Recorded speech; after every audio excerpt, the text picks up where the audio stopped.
Hello and welcome to our When I Dare to Be Powerful talk with Bonington Gallery.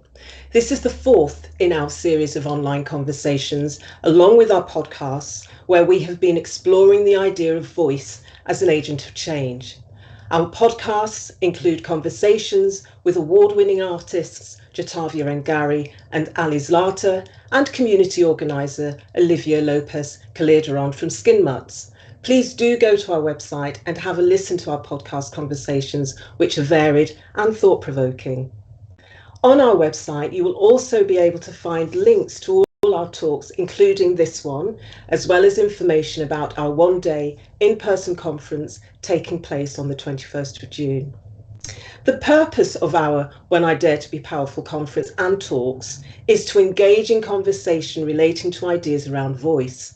What does voice mean to us? How does it represent us? And hopefully to also provoke thinking relating to voice as an act of resistance. The link for our website is When I Dare to Be Powerful Conference, all one word, .wordpress.com. On to this evening, please note that tonight's event includes live automated closed captioning generated via Teams, and that this may include some mistakes. We're grateful, as usual, that our When I Dare to Be Powerful International Conference and Talks have been sponsored and supported by Midlands 3 Cities, Midlands 4 Cities, Bonington Gallery, the Post-Colonial Studies Centre and the New Art Exchange. So for our talk this evening, Valentina de Riso will be in conversation with author Tracey Lindberg. Valentina is a Vice-Chancellor's Studentship PhD student at Nottingham Trent University. Her research focuses on contemporary writings by First Nations, Métis and Inuit women who challenge and rethink models for testimony and Indigenous settler relations in Canada. Her thesis examines motifs of mutual understanding, healing, forgiveness and empathy, which, when employed in national discourses of reconciliation, risk naturalising, pathologising or sensationalising Indigenous experiences of violence and trauma, and are instead reimagined in Indigenous women's productions. Thank you for joining us this evening. Valentina. Thank you, Patricia, and a huge thank you to Professor Tracey Lindberg for being here today with us. As Patricia mentioned, this is the fourth event in our series of online talks, and I want to extend a warm welcome to all who could join us today.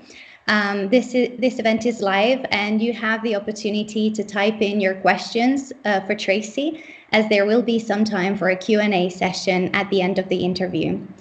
Thank you, Tracey, for agreeing to do any. I am thrilled to have the opportunity to talk with you about your work and about Indigenous literature and voice. Let me first introduce you to our audience. Professor Tracey Lindberg hails from the Assiniboine Nation and grew up in small cities and towns in northern Alberta and Saskatchewan in Canada. She studied law at the University of Saskatchewan, Harvard Law School, and the University of Ottawa. Her academic work, Critical Indigenous Legal Theory, won the University of Ottawa's Gold Medal and the ProQuest Distinguished Dissertation Award.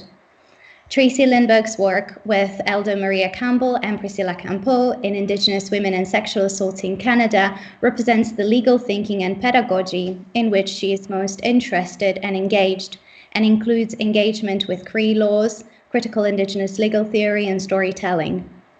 Her best-selling novel Birdie is widely read and used to teach courses worldwide. Professor Lindberg studies, reads and practices Cree laws and works in the areas of Indigenous law and literature, Indigenous legal theory, the rejuvenation and application of Indigenous laws and Indigenous women's societies, laws and legal orders. Tracey currently teaches at the University of Victoria Faculty of Law. Her next work will be on bookshelves this coming autumn. It is called Sakihitowin, the Cree word for love, and features 16 intertwined stories about the spectrum of love, tied to 20 pieces of art by Cree painter George Littlechild. And Tracey will gift us with a short reading from this publication very soon. So Tracy, welcome again, and thank you for agreeing to take part in this. To start us off, and by way of introduction, I want to bring attention to the multidirectional dimension of your voice. You are an academic, a lawyer, an activist, a storyteller and writer, and a singer too. You sing the blues, right? So there is a narrative voice and a legal voice and a singing voice. And I'm interested to hear about how you may see your experience as a storyteller and singer as building on or complementing your activist work and your work as a lawyer and academic, and how you may use your voice in these different roles. Thank you so much. And thank you, Valentina, for being patient with me while I figured out my schedule to be able to show up here. It's an honor to be speaking with you, to learning with you, and to have people in the e-room who can add to the conversation that we're having. I think that, like, if I was to be as blunt as I could be, when I was young and growing up, I lived at the library. And I think that that's the experience for a lot of people who are looking to engage with their mind, with other people who are thinking like that. My parents, both very, very smart people, both readers of depth. My dad was voracious. My mom was impeccable. So my dad would read lots and lots of stuff. My mom would read and retain sort of pinnacle pieces. So I had reading material before me by the time that I was 4 or 5 years old and was reading comic books, graphic novels for the youth before I got to school. And I wrote through my whole life. If you look back into the idea of where law came from, I'm not really certain what that was, except for the idea of fairness. I have grandparents, both on my Cree side and on my Swedish-Scottish side, who believed in fair play, in kindness, in notions of what I would say was kind treatment, but which manifests as equality. So as early as grade 3, I wanted to be a lawyer. If you look back into those day books where it says, what do you want to be when you grow up? I want to be a lawyer, a rancher, or a veterinarian. I think the other two were informed by my sister. But when I think of this as a trajectory, how did I end up here? As an Indigenous person who went to law school, one of my grandfathers, my grandmother's second husband, was a Native court worker. And when he passed, they gave me all of his law books. And I went to the Native law program in Saskatchewan thinking that I was going to be a lawyer. But I'll be quite honest about it. I didn't know what law was. I didn't know what the practice of law was. I just knew about fairness, and I was looking for fairness. And I also didn't want to be poor. That's a truth, that I could have done 100 other things. I got accepted to be an emergency medical technician. And before any of this happened, because the pragmatism of not wanting to be poor meant that it was the easiest program to get into and the soonest that I could complete it. But I went to law school because of that notion of fairness, but also because I didn't want to be poor anymore. I wrote stories all the way along, all through high school, all through law school, and in fact, during the bar admission exams, remember specifically sitting there writing short stories where people were listening to lectures and taking notes to be able to pass the bar exams and become practitioners. That weaving in and out of words, the crossover between being a lawyer and a legal thinker and a creative thinker, there were very rare moments where they came together in my Venn diagram. I remember practicing and writing a memo for one of the lawyers who thought that I was a great writer and told me that I was a great writer. When I came back from Harvard, they told me that I was a great writer. But my dissertation at Harvard was pieces of my journal supplemented by legal storytelling from breaking down cases and breaking down understandings. The emergent voice of where do you become the person who doesn't just write and also is a legal thinker, and where they cross over, I think, is still developing and still coming through. While practicing as a lawyer, I opened up that box of everything that I had been writing, which used to be a drawer full of papers, and thought, as I was flipping through it, oh, this is one person. This is a book. Like these stories, all of these stories are about one person trying to make their way through the world. And at that point, I thought of myself as somebody who was a lawyer, but also had hidden sort of thinking as a writer. Fast forward to today, when I'm teaching students at a law school, there's a case that's famous in Canada that has to do with an Indigenous child, a young man being killed on his own territory by a farmer who assumes he's trespassing, and not being found guilty of murder. And now I am teaching, there's no case reporter for that. It hasn't been recorded in Canada. You have to read the pieces in the media or read books that people have written about it because it wasn't reported. I'm imagining because it was thought to be too incendiary. And now I wrote the story. I told it as an oral story of what happened that day. And I told it grounding it in Cree law. And I told it grounding it in Cree territory. And have told it through the voice of my grandmother, my great-grandmother, my mom, and myself. And that's in the book that I have coming forward. I teach that as the case law to students because there is no case law. And we break down what happened in terms of the breaking of Indigenous laws in a Canadian law school. So now I've come to a point where there isn't just a Venn diagram where law sort of crosses over sometimes with storytelling. It's where storytelling is the diagram and sometimes law will come into it. But it's not for lack of love for Canadian law. It's because Canadian law is nonsensical. And as much as I think that people think of Indigenous literature and Indigenous laws and philosophies as fantastic, I think that there's something beautiful about the fantastic, and that I've just come to think of Canadian law as impossible. It's impossible. It's not anything that can be traversed easily, understandably, and that we have to tell our own stories in ways and forms that make sense to us. So now I think of myself as, I suppose, a storyteller, and sometimes a legal storyteller, but trying to give myself over to just telling the story, not being performative, but telling the stories that I think need to be told has been quite freeing. And I think that that's what the next work looks and feels like right now. Thank you so much for sharing your perspective and your experience. It really communicates a great depth, and it's really rich. And I'm sure there will be, we'll come back to the topic of that you just described, the different topics that you talked about, and how creative writing intertwines with law.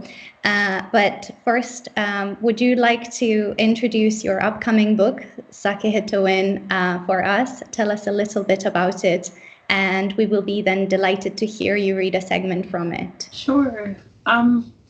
The book started out because I was in conversation with one of my elders, Maria Campbell, and I was talking about love. How our youth, our youngsters, when I look at them in community, that they couple up or throuple up or they commune earlier than I see in other communities. And I said, I think it's just our deep love that we have. And she said, you know, there's no Cree word for love. And I said, that can't be true. In a way that you shouldn't when you're engaging with elders. But I said, that can't be true. And it stuck with me ever since then, that it's impossible. She said, there's no word for that romantic love that you're thinking of, that you're talking about, that storybook love. There's no Cree word for that. And so that sat with me for years. And in my work, I'll show you the cover of Birdie for those, I don't know if you can see it here. You'll have to look at it when Valentina holds hers up, I think. On the cover of that book, I have a piece of George Littlechild's work. There we are. And the cover is beautiful. They did a great job at HarperCollins, but it doesn't do it justice. His work is like stained glass. And so when I thought about love, I thought about all of the permutations of love, all the continuum of love. And I said to George Littlechild, I want to talk to you about writing a book about love. And he said, oh, Tracy, everybody writes about love. And I said, no, this is different. I want to talk about something different. And he said, do you want to write about horses? I said, no, I know nothing about horses. And I said, how about if I come to your place? So I went to his place for a day, and he showed me his entire catalog. And I pulled out pictures, probably 100 of them, and now have narrowed them down to 20 for the book, 16 for the chapters.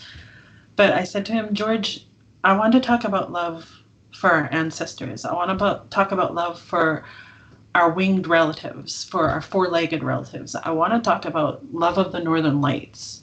I want to talk about love in unhealthy love. I want to talk about love that you have for a substance or a piece or a thing or a person. And I want to talk about loving beautiful love where we don't just say man, woman, we say all genders, and people find their way and their space in that, because I don't believe there's no Cree word for love, and I want to, if there is no word for it, then I just want to create it. And eventually he said, that's fine. Like we can do that. I'll go ahead with that, Tracy. Now that you've explained it, it's okay. So that's what the work is now, is I've divided it into seasons to match with George's art and took inspiration from his art.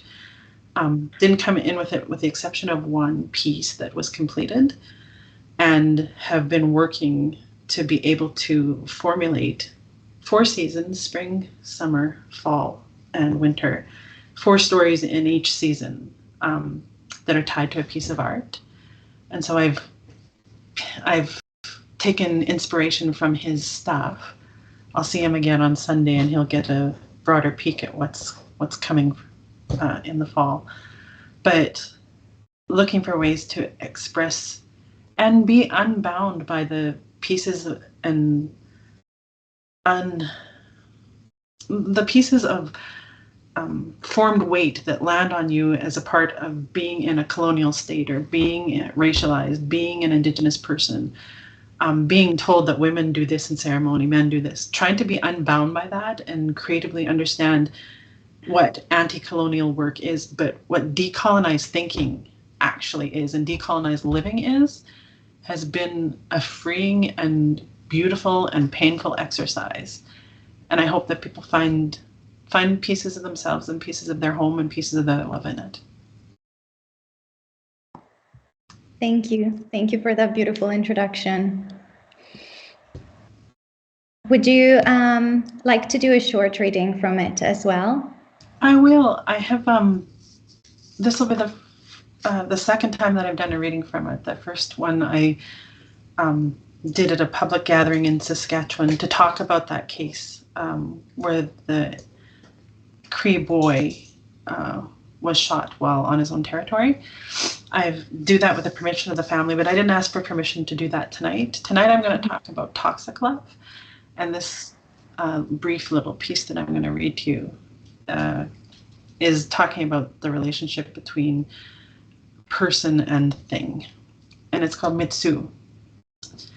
People will try to tell you that it's an addiction, toxic, sickening, and they might be right, but eating is my true love. Have you ever loved someone who is bad for you, but who, tried and true, could cheer you up on a bad day, give you something to look forward to on that day, soothe you when you're hurt, calm you when you're angry, provide home when you feel untethered? For me, it was, and it may always be, the food. Socialized by a world that is fat-phobic, I've always associated anorexia and other disordered eating with beauty. My love in my head is not beautiful. People killing themselves without that love are inversely lovely. I adore a kid who's a chunky stomper, the ones that take over the room, make a kitchen a dance floor, make their presence known by showing up and taking their space. Just love them. While I don't remember it, I was that kid. Likely until that appalling age where you were sexualized and wanted or found wanting. Until then, people called me Tiger because I was a storm of muscle and energy. I did not bustle, flutter, or absently careen. Young me, I think, would breathlessly, and later years passionately, furiously, violently, as if my life depended on it, exalt. Until the nipple. Just one. Sprawling out, perhaps coaxed out of hiding by the preteen belly that I welcomed, greeted, nourished, with all manner of food love. Homemade bread and homemade jam, garden carrots and rhubarb dipped in sugar, cinnamon and sugar on toast, crackers with butter, moose meat with butter, Sugary cereal when we were rich, puffed wheat, no-name crispy rice, and flakes of corn the rest of the time, also drowned in dairy and sugar. One poking out nipple, one belly, no rolls, bad home haircuts, and no acne. Yet, and some old perverts found this sexually attractive. I bear them no ill will for admiring my belly. In fact, in later years, when old white men stare at the enormity of it, I will lift my shirt, pat my stomach, and wink at them with love. But fuck them for staring at, asking about in low tones, and trying to actually touching my one knobby no boob. Some part of me lost my sproing then, feminist me, who never read the stupid skinny worshipping and unhealthy ideal model weight magazines, might have never gotten that back. I'd like to contradict that and say, oh, sure I did, but no, there's too much black in my wardrobe to even lie to myself like that. Even so, it was probably not the eyeing, pouring, or staring that drove me to my caloric lover. It was something more differentiated and peculiar. If I had to guess with these older eyes, I would maybe speculate that it was the assertion, assumption, presumption of the right to look at my body like it's terra fucking nullius. As if I had no right to it, even though it was mine since time immemorial. Don't get me wrong, I'm not angry. This is the vocabulary of no. Meeting with surely, certainly, absolutely, and completely was a violent collision, and I don't think any of us are ready for it. Wow, thank you, Tracy. This is, I think it's a really powerful piece, and I can really, I can see how you're working to reframe and redefine notions of love, different notions of love, and this is certainly a different aspect, and a difficult aspect, and I was wondering, I can feel a lot of anger coming through as well. And I'm wondering, I think that love is a strong thread in your work. I think that in Birdie, there's a lot about love as well, and angry love too. And so I would like to ask you about how do you think, how you may see this notion of love as entwined with or related to the idea of coming to voice, which is the theme of our conference. I think that coming to voice means accepting that you can have angry love. And I reject notionally the idea of anger because it's an easy compartmentalization of a place that is complex. But I think that being able to love your food and love your body and love yourself, and also acknowledge that that was done by or is part of a complex intersection of others' desire and your desire to be somebody. I think that all of that, the complexity and layering of it, allows us, I think, a better understanding and vision of desire, a better understanding and vision of love. I think that my elder's right in that romantic love, probably it's a bubble that if it exists is sort of short time, but you've got to love yourself forever. You've got to figure out how to love your body as long as you have it. And that acceptance of it, I don't even think that acceptance or rejection captures what we're talking about when we're talking about what I think is phonetically embodiment, the embodiment of and celebration of the stuff that's ugly that still made you.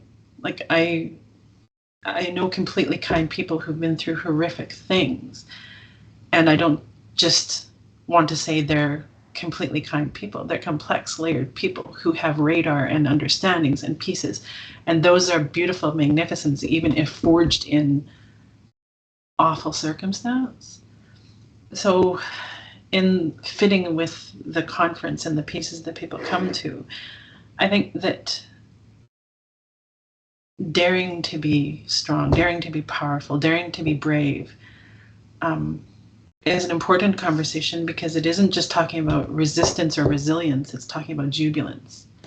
And it's talking about emerging with joy, but knowing that not just joy is health, anger is health, upset is health.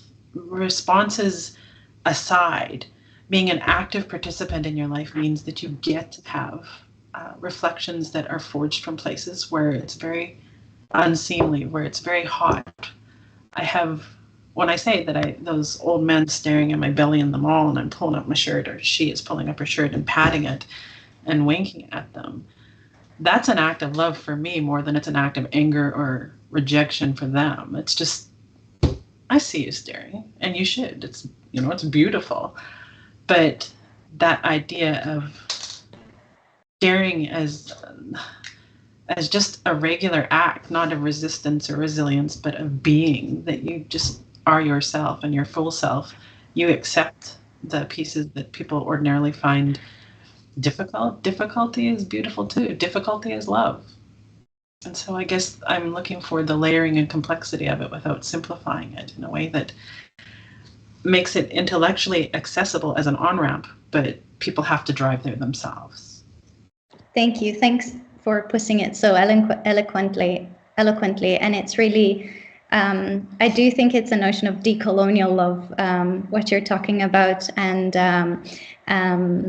I see this in Continuum as well with your previous work, insofar as you offer a relational perspective that reflects Indigenous consciousness and pushes against externally constricted ontologies and ideologies and notions of love and anger. As a treat for our audience, we'll also be reading from your debut novel, Birdie, named a finalist in the CBC Canada Reads competition in 2016 and for an Alberta Literary Award. So once again, would you like to give a brief introduction to Birdie and then read a short paragraph? Sure. Because it is a relational work, it's often quite difficult to sort of piece together a part. In this book, there is a beautiful woman named Birdie. Bernice is on something of a road trip where she's trying to find out.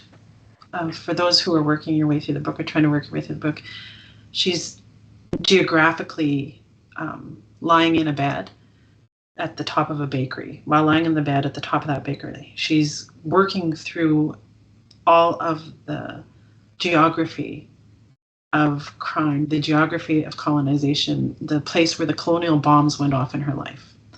And this segment that I'm going to read you doesn't deal with Bernice. Bernice is up in, because she's in a bakery, I liken it to a modern sweat lodge. She's up in the sweat lodge, up in bed in the top of the bakery.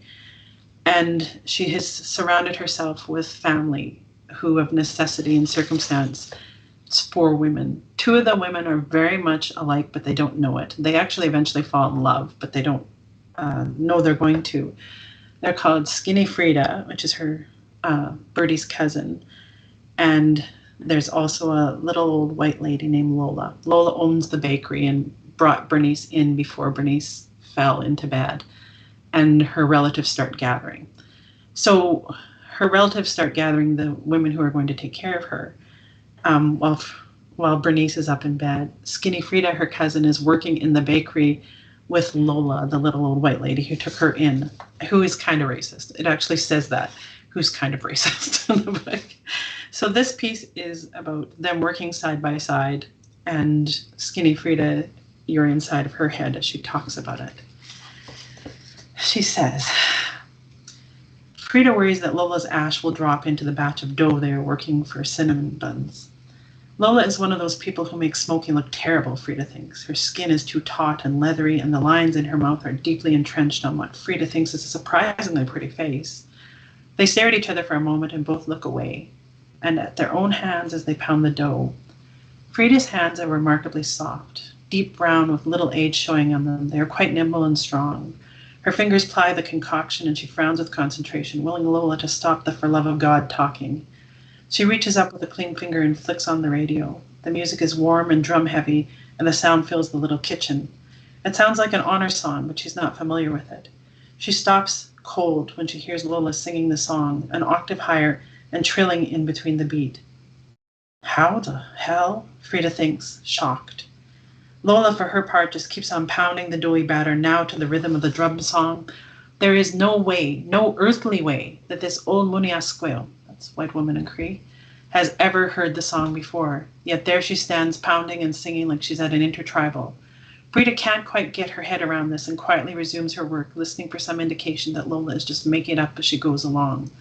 Lola, in a rare moment of self-awareness, can feel the quiet in the room. She looks up but sees her work partner is focused on the task at hand and begins to blush furiously. Frida is not stunned that Lola knows a powwow song by heart. She is shocked that Lola doesn't know that she knows it. For if you were to ask Frida, she would tell you that Monia, white women, always want you to know what they think they know. And she should know. She has dated them almost exclusively. Then it goes into Frida's experience dating white men and what it was she finds attractive about them. I don't think that I've actually read that piece before. I often, when asked to do a reading, open up the book and see what's there, and this is what I opened up today.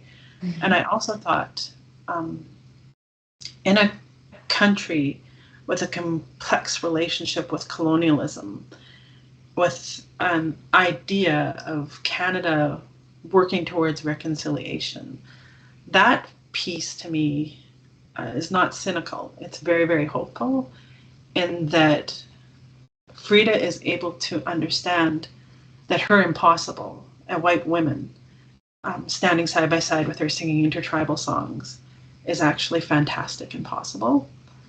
And that to me is such a hopeful piece. And what I think is, again, the layering, there's anger and there's hurt there, and there's an expression of experience and understanding, and she goes into her, dating of non-Indigenous men and expresses that. But that anger, that hurt, that kindness, that sullenness, that shock, and that hopefulness are all pieces of a narrative of something quite beautiful, I think, that can happen for them. And I'm not talking about the romantic love. I'm talking about the possibility of looking into a mirror and seeing pieces of themselves in someone else.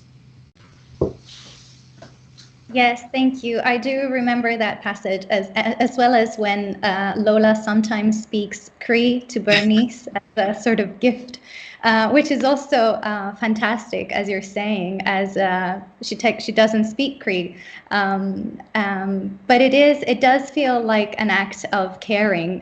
When I was reading it, I remember it felt like that as a reading experience. And I love your use of focalization and voice in Birdie, how Birdie's internal focalization occasionally shifts to the other women characters, her women family, as you describe them. But you really include a whole plethora of voices in your book, ancestral voices that speak of intergenerational trauma and thinking about the grandmothers. Non-human voices that teach us about love and grief, like the stone people. And all the while, Bernice herself has a powerful voice. I imagine her to be very soft-spoken.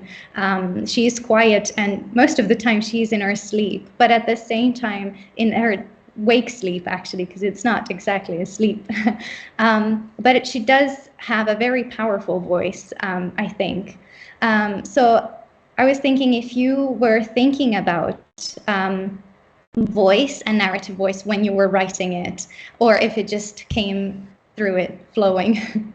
Nothing came through flowing. Very little comes through flowing. In that desk drawer of papers that I pulled out, and I said, this is one person, this is just her, I also understood, and I think that for some readers, for some people, for some thinkers, it's difficult to dip in and out of multiple thinkers and multiple viewers. But I wanted to be true to the idea of family having a portion in the narrative and family being a live part of it. So there was nothing in the box about Lola speaking. There was nothing in the box about Frida speaking. There was nothing in the box about Auntie Val speaking. And there was certainly nothing about her mother who has passed, but whose voice is the fourth sort of family member in this, Maggie. There was nothing in my drawer of papers that had their voice in it. But I also thought that I wanted to capture the cadence of pre-grief. I wanted to capture the voice of profound joy that they had shared. I wanted to capture the voice of possibility, and I wasn't a skilled enough writer to put that all into Bernice. And because she's lying there and has a rich internal life, but she is lying there, to be able to create worlds and pull pieces back and make sure that you know how profoundly loved she is, because she doesn't know how profoundly loved she is, to bring those voices in was important to me. If I had been calculating or had the sense or the business sense that I have now about book publishing, I probably would have written the book in its entirety from 4 different perspectives and worked that way. But I'm getting that out of my system right now with my seasonal approach to it. But I think that there is a consistency that we would have as part of a normal narrative, a normal abnormal, or a normal creative narrative that we could expect.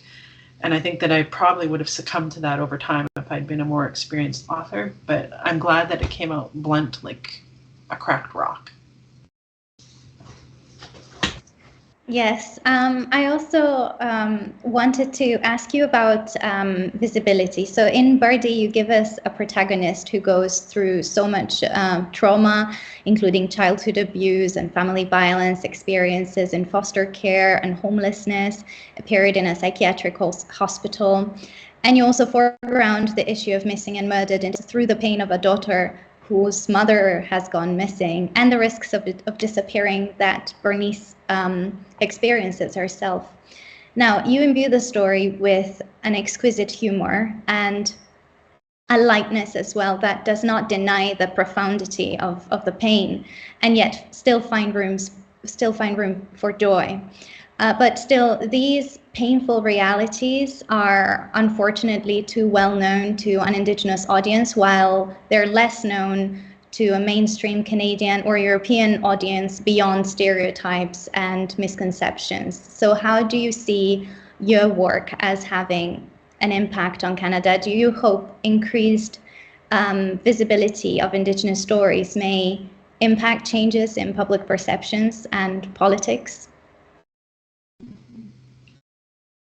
Certainly, that's the desire. I have, candidly, because we're here amongst friends online, but candidly, I have a residual fear about people, a consumptive reader, picking it up and thinking of this as, when you lay all those experiences out to me right now, a person recapping it and saying, oh, this is poverty pornography.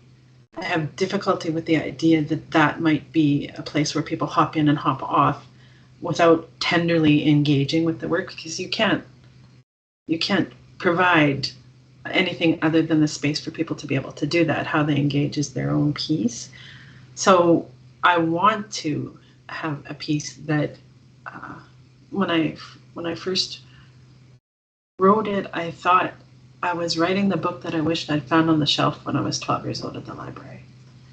That you can go through this stuff. You can, if I use that geography again, you can step on those mines or those colonial pains, and that you can still come out of it significantly. As a real thinker, Bernice is a real thinker and a real feeler and a real profound life force. She's also a gelling place for other people who are damaged and wounded. She's healthier than most, and that's kind of magnificent. But I didn't want her to be a resistor. Or a reactor. I wanted her to be an actor. So understanding Indigenous people as actors, I think, is a piece that I would want people to disrobe the stereotypes and let go of that and see that Bernice is working towards full self-determination and autonomy, coming from a place where she was not able to be self-determining because of violence, and colonial violence at that,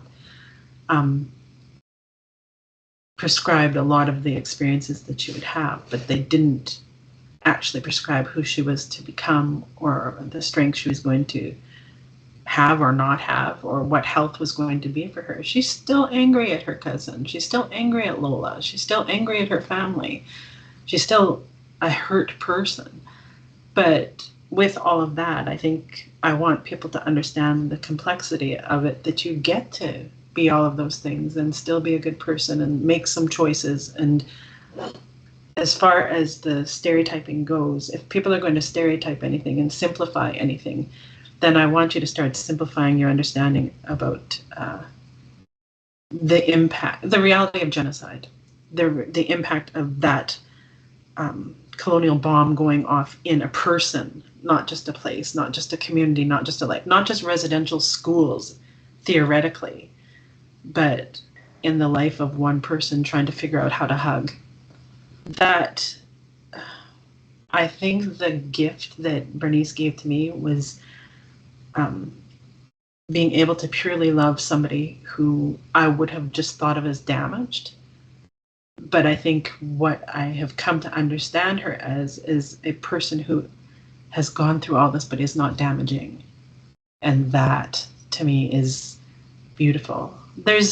People have come to me and said the gifts that Bernice have given them, and I feel rich to have heard about it. One person told me that sometimes she dreams as Bernice. This is not an Indigenous person.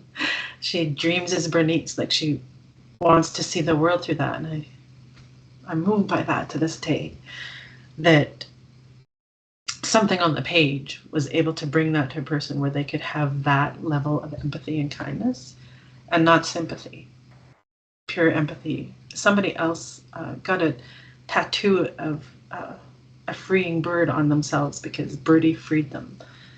And then a third person told me that they have never read about sexual assault or sexual abuse in a way that didn't trigger them before. Mm-hmm. That there's a gentleness and kindness in the telling of it, which I don't even know about because I was triggered and absolutely upset while writing it. But there was something that wouldn't allow me to compound or put it out there as something consumable. So in that, I think that there's a gentleness that comes through the book, that comes through that character, that I'm humble enough to say was an accident, but thankful enough to say I'm profoundly grateful for. Thank you. Yes, that really speaks of the impact that the book has had. And there's so many things to say to what you just said, but I want to say that I think you really lay out a continuum of colonial violence to show the myriad ways in which Indigenous lives are impacted by it, even as colonialism attempts to normalize it and often blames Indigenous peoples for the violence they suffer. Can I just interject yes. one thing? I will say that I've had a number of Cree people, I've had a number of Indigenous people come to me and say, I can't read that. Like I live that, or I understand that I don't want to read that. So I'm not saying that's embraced broadly. I'm saying that whoever needs to see it will pick it up. Thank you. Yes. So I wanted to ask you about your recent work with Priscilla Campo and Elder Maria Campbell. Priscilla Campo and Elder Maria Campbell. Can you tell us more about the legal thinking and pedagogy that you articulate in this essay and how it shapes your activist engagement? Sure. Originally envisioned and actually done best as an oral piece. We've come to, I said to Priscilla, I want you to tell these stories in the way that we would tell them to people at coffee. Like sit at the table and tell these stories the way you tell family. And we asked Maria if she could tell the stories through a lens that they would be told through our laws, our philosophies, and our worldviews. So, and then I would do the piece where I look through all of this after they've spoken and speak to it in terms of critiquing it from an Indigenous place, a Cree place, an urban Indigenous place, but also as a person who has very, very sort of varied teaching in literature, Cree law, and Canadian law. So Maria would do her piece first and read about the obligations of us to our children, the youth, the obligations of us to women generally. Like, she would tell this story broken into parts.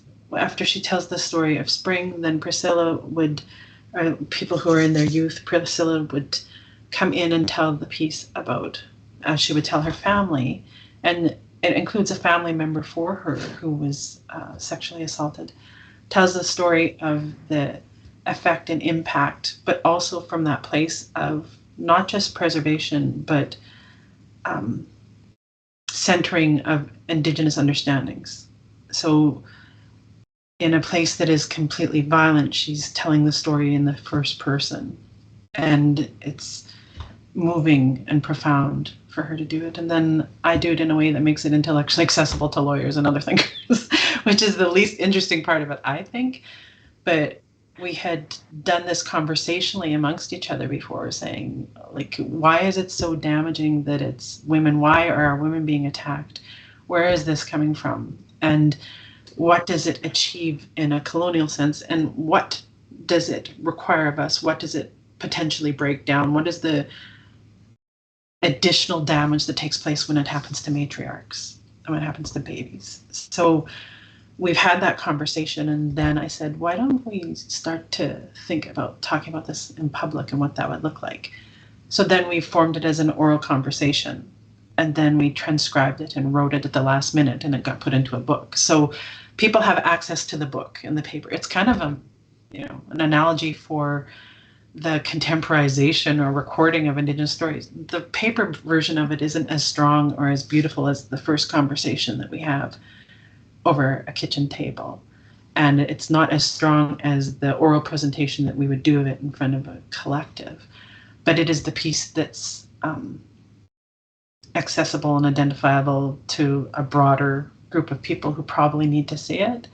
And hopefully it picks something up in them that makes them want to do more thinking and more feeling about this. I think that that's the gift that Priscilla and Maria have given to the piece, is that they aren't just asking you to intellectualize, they're asking you to emotionally understand. Mm-hmm. And I think that they do that in their work. And my boring critical Indigenous legal theory at the end. Yes, I can imagine the difficulty of putting all of that into writing, and something might be lost, from going from orature into writing. But I thoroughly enjoyed reading it, and I thought the notion of relevancy that you put under scrutiny in this essay has everything to do with voice. It's precisely about whose voices are heard and or not heard by the law when it comes to violence committed against Indigenous women. And I also see this essay, again, as communicating a sense of deep caring for the community, a sense of deep caring that is fueled in equal parts, it seems to me, by, again, politicized anger and hope as well. And in fact, you do foreground what you call the possibility of hope in this essay. Can you tell us a little more about it and what it entails for you? At the time that I wrote it, it was probably different than now, because I would say that I was probably closer to my summer when I wrote it, and now I'm in the autumn of my life. Now, speaking of hope and the possibility of hope, I'm a bit of a stereotype myself, in that I got old and I got quiet, and I got older and I got less consumed with righteousness, and I'm more concerned with rightfulness. And I think that I'm consumed with the hope that people will inform themselves, take responsibility for their own education, and make decisions that are kind. Kind to me, 98% of the time, is rightful. Maybe 100% is righteous, but I don't have the energy or the acuity anymore to be able to work with that level of intellectualization of it.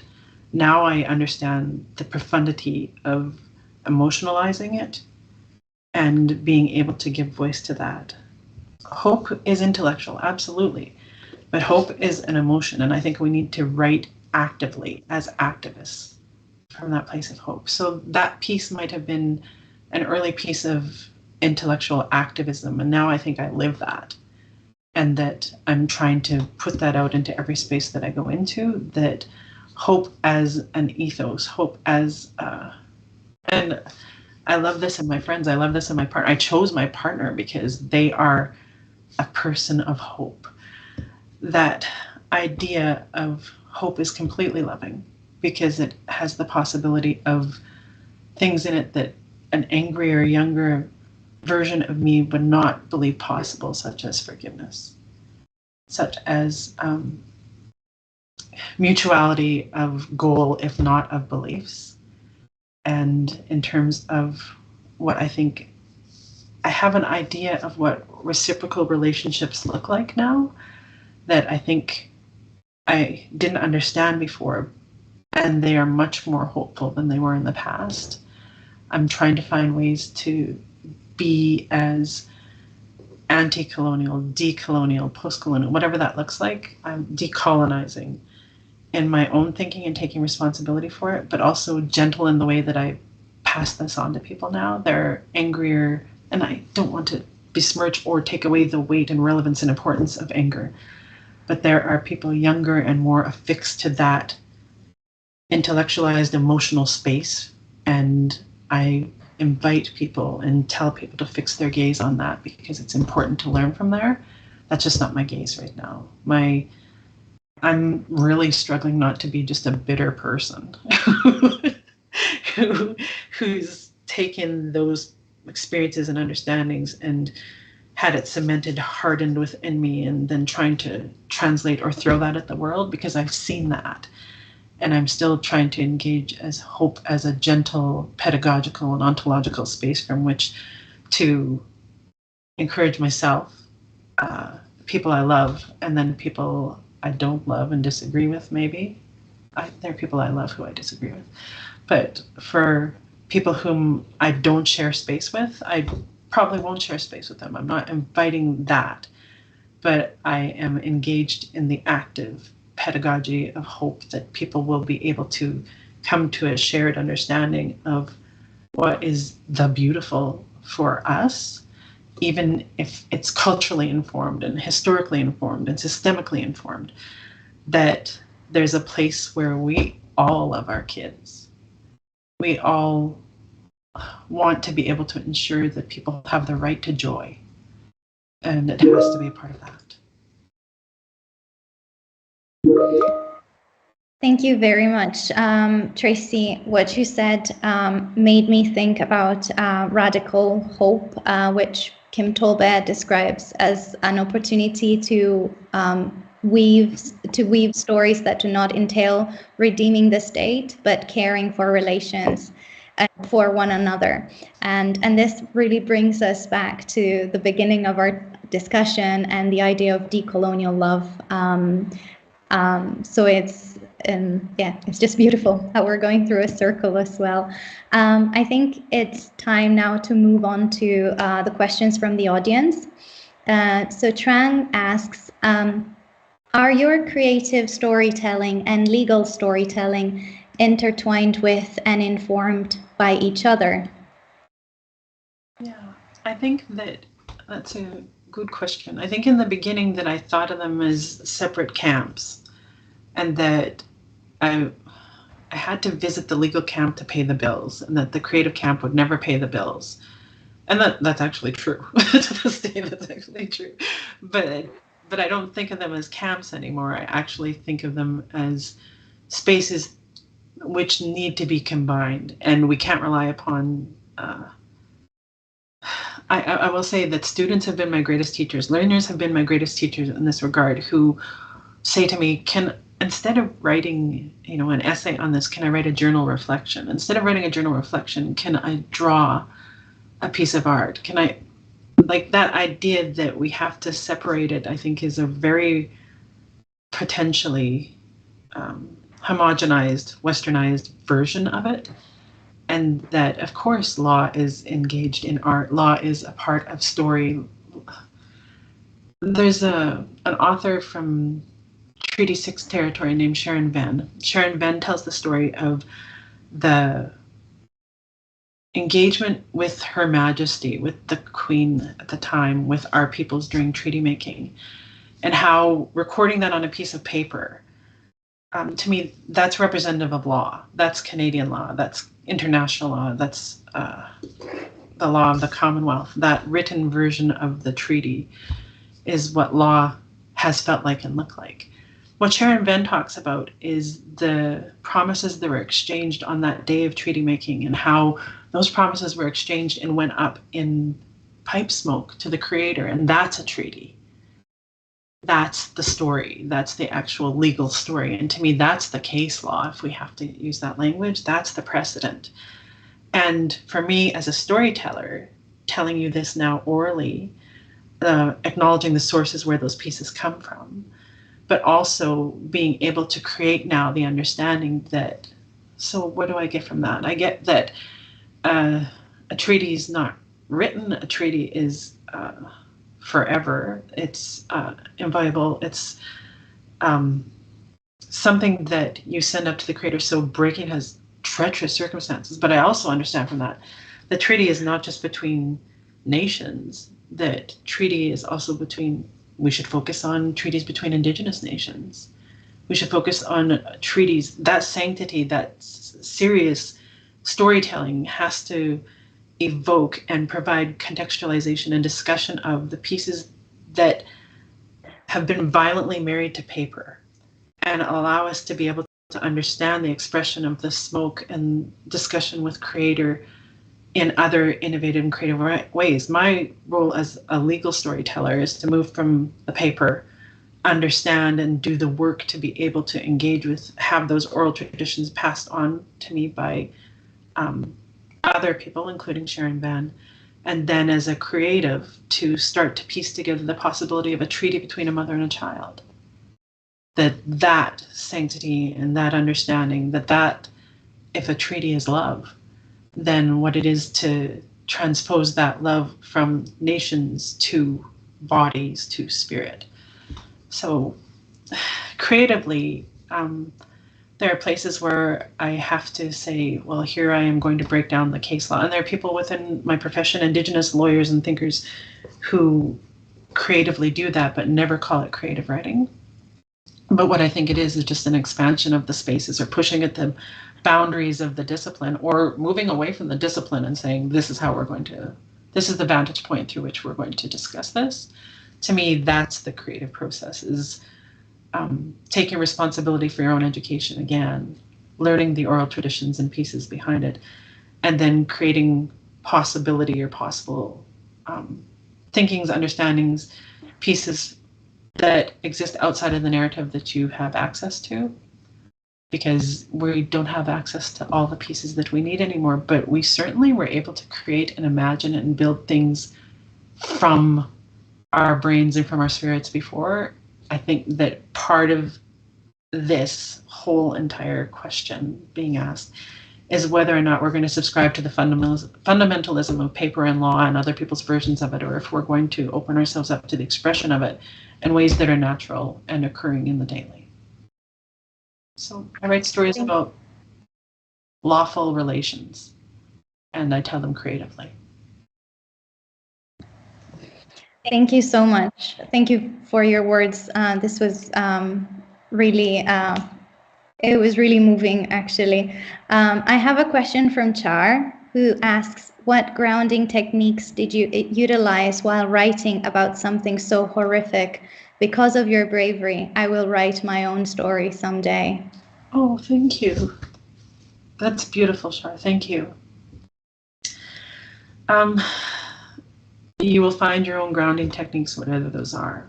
At the time when I was writing about sexual assault, I would write until my breathing became labored. That's the actual truth, but I didn't know that until after a while. It was the sign of anxiety and panic rising in me, and then I would go for a walk.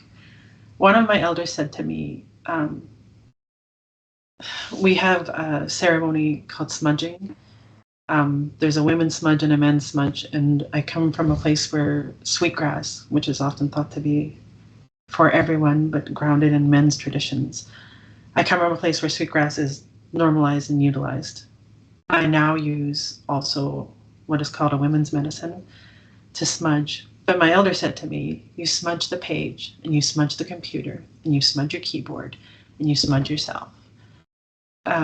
It's like purifying and cleansing. You think of the ways that you can detoxify yourself and open yourself up. And before I write, before I present in front of large audiences, I invite the grandmothers in to help me.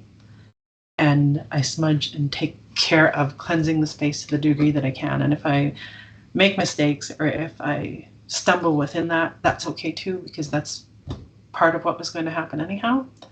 And I take responsibility for it. In the piece of me that feels mindful and lively as I become an old woman, care for me means ensuring that the people around me are able to live without me when I disappear to write. And so I take responsibility for the collective feeding. I take responsibility for the collective check-ins and things like that, and can't actually settle into it until that's done. And acknowledging that as a reality, as a womanist and as a feminist, is really hard. But I also understand that people are doing the same thing to be able to allow me space. And I try to be grateful for that. So my grounding involves spiritual grounding, involves cultural grounding, but also within that, the familial grounding of ensuring that the space is healthy to be able to work from. I used to, when I was living in Cambridge in a dorm room at Harvard, I used to light a cigarette, put on a gold lame dress and lipstick. That used to be my grounding ritual. That is no longer my ritual. That made me feel good at the time. That made me feel alive and vibrant. Now alive and vibrant to me feels like surrounding myself with love and kind people. Thank you again. And one last question. Do you think it is possible not to be damaged by colonialism? I have three answers just screaming through my head. The first is, I hope not. I hope that colonialism damages not just people who are attempting to be colonized, that are attemptively colonized, that it damages other people so that people will react and act and change and move through it. It is impossible to be untouched by colonialism. It is impossible to be untouched by colonization. And there's a piece of me that wants to say, oh, back in the day, but back in the day, there was sexual violence. Back in the day, there was gender relations. Back in the day, like, we're not going to be able to say, I want to get back to this idyllic, perfect space, because that idyllic, perfect space existed nowhere. But that colonial violence that touches each one of us touches us differentially.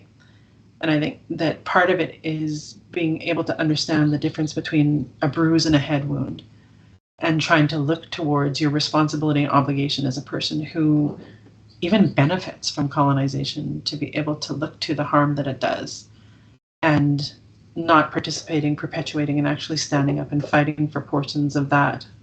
Fighting for other people's joy, I think, is the way that I would coin it today. I think that, like any massive injury or trauma, that those who are first hit and hit hardest have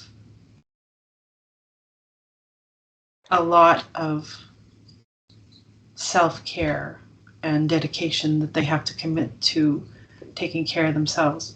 Part of that is also recognizing that there are other people who've been harmed with and around you, and not closing them out from your experience. Part of them is knowing that there are first responders who are taking a look at this violence and are harmed as well, and need some of the care continuum that we're operating on. So I don't think it's possible to be undamaged. Is it impossible to be damaged? Is it possible beyond damage? I think that there is varying degrees of damage. I also think that what you do with that, or if you have the luxury or the privilege of being able to heal and work towards something hopeful and better, that's world changing.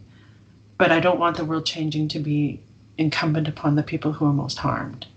I want the world changing to come from people who are beneficiaries of the damage, who are proponents of the damage. I want people who are relatively unharmed by the damage, particularly, to actually see that if your relatives, your family, us, Indigenous peoples are harmed by it, you are too.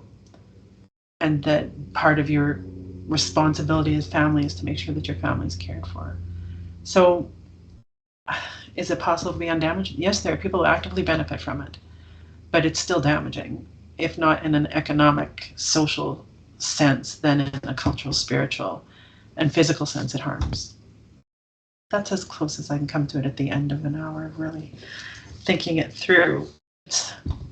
I wish that I had an hour to have a conversation with people just to work through this, but I'm really pleased at the depth of thought and engagement which people are bringing forward. And I'm really thankful, Valentina, for the opportunity to sit with you and hold space with you and create hopefully something beautiful. Thank you so much. Thank you, Tracy. Thank you for the opportunity. It has been an honor and a pleasure to be able to talk with you about your work, about literature, about voice, and so much more, as well about healing. And thank you as well for sharing your stories and your teachings with us. I also want to thank Patricia Francis, the organizing committee, the funders, and the Bonington Gallery for allowing this to happen. And thank you to anyone who was able to join us tonight. Goodbye.